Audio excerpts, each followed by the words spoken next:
Hello ladies and gentlemen, I got a banger for y'all today. I have a C7 Z51 7-speed manual all-motor Corvette against a C8 Z06 bolt-on and a tune. Man, oh man, do I have a lot to say about these races. So before I even start monologuing before and after the races, if you want to skip to the race, I put a text above. Skip to that time so you could just get right down to business. This is for the champs who want to hear everything that went down, because what went down was honestly historical. So first and foremost, anybody who knows anything about a C8 Z06 knows how absolutely impressive it is that in modern day times that virtually all supercars and high-end sports cars rely on boost. The C8 Z06 does it all motor. It's very reminiscent to the C6 Z06 LS7, but it does it in a completely different fashion. This is the first flat plane V8 instead of the typical cross plane, and on top of that is the first dual overhead cam Corvette we've seen ever. A radically different design to previous years. And as a result, the car revs to an astonishing 8600 RPM. That is just jaw-dropping rev limiters. It has a 0 to 60 of low 2 seconds, and with just minor bolt-ons and a tune, it runs 9s in the quarter mile. It's a 9-second car, ladies and gentlemen. Completely stock out of the factory, is running mid 2 seconds and 10-second quarter miles. With barely any bolt-ons and a tune, it's a 9-second car. Truly astonishing what they've managed to do with this car. With that being said, what you're gonna see is a historical battle between what used to be a modern day supercar, the C7 Z51, and a C8 Z06 that is just completely fucking crazy. Completely crazy. Ladies and gentlemen, it is a 7-speed manual, so you will see during the races, if I don't shift absolutely perfect, I will actually lose ground between shifts. And if I do nail the shifts perfectly, I'll just stalemate. If you analyze these races, you'll see how at the end of second, out of the end of third, I'm reeling him in, but as soon as I shift, we stalemate or I lose some ground. And I shift insanely fucking fast. But after racing a total of like I think 7 times that night, 7 pools, you can't keep up with perfect shifts. You just slow down naturally. It's like asking Usain Bolt to run a 400-meter sprint at full speed the entire time. He can't even run a 100-meter sprint the entire time at full speed, and it's the same thing here. But with that being said, ladies and gentlemen, without further ado, let's get to it. As a matter of fact, before we get to it, I want to show you a couple videos of what a C8 Z06 is capable of. So this is essentially a bone stock C8 Z06 racing a Camaro ZL1 with the stage 2 package that comes essentially with full bolt-ons and a cam. As we know, the ZL1 has the same motor as the C7 Z06, and this is modified to a completely different degree. It's cammed, and you're gonna see how the Corvette absolutely spanks even the previous Z06's motor like it isn't anything. Now of course this is a Camaro, not a C7 Z06. A C7 Z06 and a C8 Z06 run about the same, and stock for stock. Obviously the C8 launches far better, and that's why it has better quarter mile and 0 to 60 times, but from a roll they're pretty neck and neck. And so when bolt-ons and tunes come into play, it honestly turns into a very interesting race. Check out the races. Hellcat. This thing makes 690 wheel horsepower, guys. It's making right around 800 to the crank. Now, this car was built by Kaiser Motorsports over out in the Tacoma area, so really reputable shop. I've heard nothing but positive things from them. They're just pushing out cars like crazy over there. So if you guys want to look at any kind of builds for your cars, go to Kaiser Motorsports and check them out. Now, this car is equipped with a lower pulley. It's got a stage 2 cam on it. It's got an upgraded long tube headers, an intake system, and it has a dyno tune on it. So 1, 2, 3.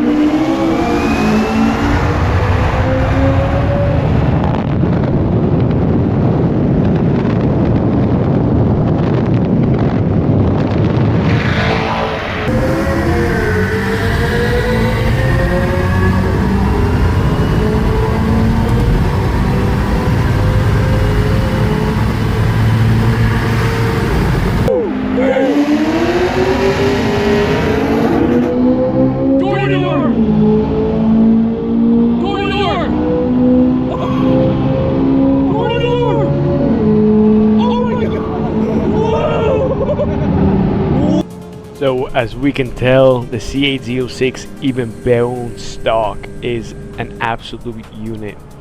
And with that being said, the C7 Z51 has pros of their own. And it's lighter, it has a better coefficient of drag, and it has a ton of torque. So it's really going to be an interesting race to see how these cars stack up against each other. And the C8 Z06 obviously has that dual clutch transmission, and it's geared really aggressively up to 130 miles per hour. The gears are very short, keeps the car in its perfect power band. So the car is going to have a bunch of tricks at the beginning. But the C7 has a trick up its sleeve, and that's the infamous 4th gear. The ratio on 4th gear is 1:1. It is a gear that haunts basically every other car. Everyone knows how Corvette's 4th gear is just fucking bonkers, dude.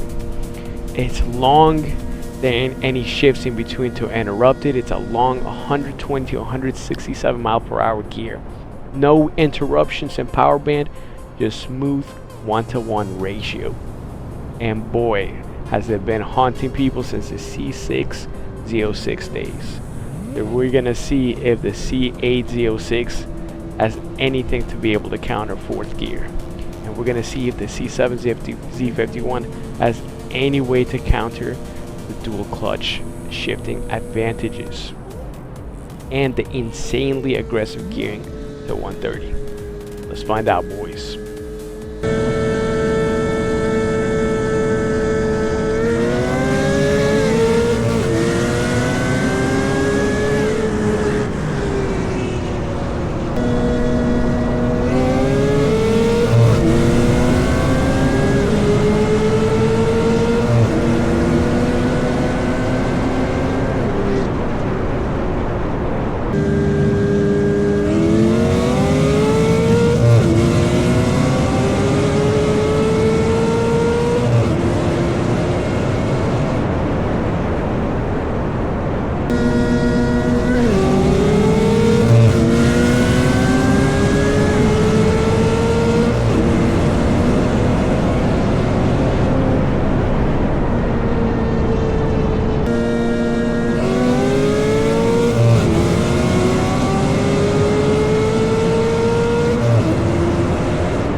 Let's go, boys. Let's go, let's go, let's go.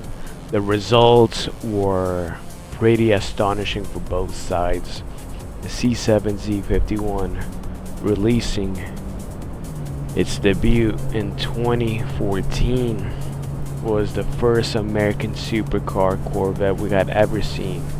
It was the first time Corvette transitioned from a high-end sports car to a full-fledged supercar with absolutely astonishing performance while maintaining the Corvette heritage. It is still 12 years later taking modern day supercars, modern day V8s, modern day imports to school. These are two of the baddest all-motor cars we have ever seen on the channel, ladies and gentlemen.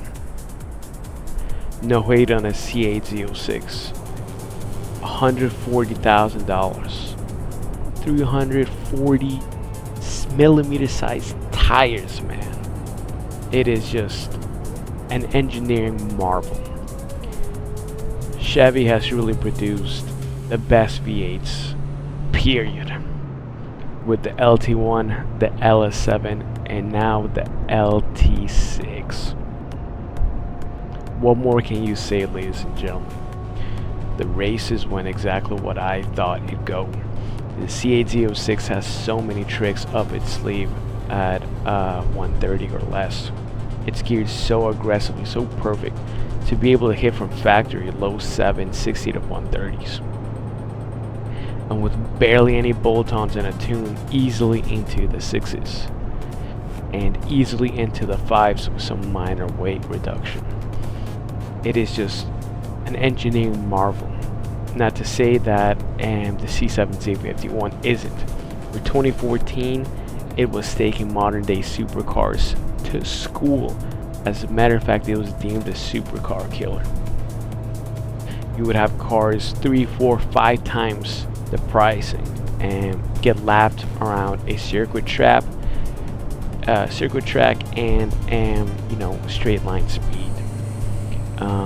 You know, it's just crazy that the LT1 is still this capable. And if you analyze the footage, you can tell that we've had a couple of runs where, you know, they were just neck and neck, and we couldn't get onto that 4th gear advantage. And you know, because 3rd gear goes all the way to 120, and by the time we shifted to 4th, the races were over. But there was about 2 good races there that we managed to get to at least 140 miles per hour on Mexican roads. And you saw 4th gear barely start stretching its legs and putting quite some distance between us. Once 4th gear reaches higher RPM, it is pulling like an absolute freight train, and it does not stop pulling. It's like it barely started getting good before the C8 owner hit the brakes. But I get it. Most owners don't really want their car to get gapped really hard in camera. They hit their brakes just as it's getting juicy. I get it. With that being said, ladies and gentlemen, it's truly spectacular that a $50,000 to $60,000 Stingray with the Z51 package is still doing what it's doing now, with just basic bolt-ons, a stroker, heads cam intake setup. It is still just remarkable. And it's even more remarkable what Chevy cooked up in the C8 Z06. I tip my hat off to you, sir. Ladies and gentlemen, we shall catch you all next time. I'm going to include a couple bloopers at the end. I missed a couple gears, so I'm going to include them at the end. And shortly after the bloopers, I'm going to include what I deemed the best race. We'll see you all next time.